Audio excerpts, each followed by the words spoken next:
नमस्कार दोस्तों, आप सभी का स्वागत है मेरे चैनल कथा कहानी में।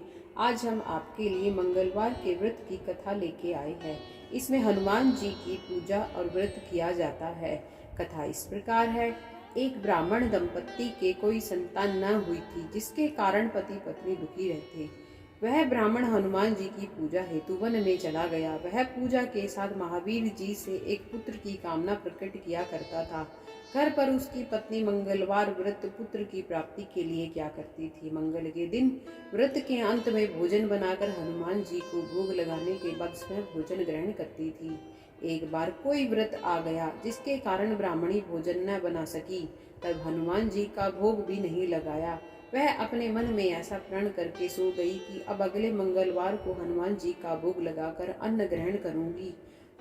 वह भूखी प्यासी 6 दिन पड़ी रही। मंगलवार के दिन तो उसे मूर्छा आ गई। तब हनुमान जी उसकी लगन और निष्ठा को देखकर प्रसन्न हो गए और उन्होंने उसे दर्शन दिए और कहा, मैं तुमसे अति प्रसन्न हूँ। मैं तुमको एक बालक रूप वरदान में देता हूँ, जो तेरी बहुत सेवा किया करेगा। हनुमान जी मंगलवार को बाल रूप में दर्शन देकर अंतर ध्यान हो गए।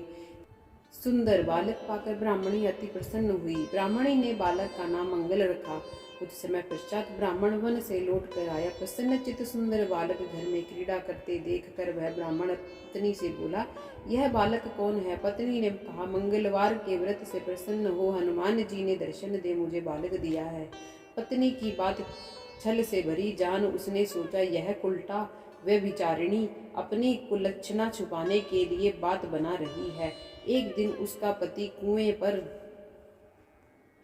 पानी भरने चला तो पत्नी ने कहा कि मंगल को भी साथ ले जाओ। वह मंगल को साथ ले चला और उसको कुएं में डालकर वापस पानी भर कर आया। तो पत्नी ने पूछा कि मंगल कहाँ है। तभी मंगल मुस्कुराता हुआ घर आ गया। उसको देख ब्राह्मण आश्चर्यचकित हुआ। रात्रि में उसके पति ने हनुमान जी से स्वप्न में कहा, यह बालक मैंने दिया है, तुम पत्नी को उल्टा क्यों कहते हो। पति यह जानकर हर्षित हुआ।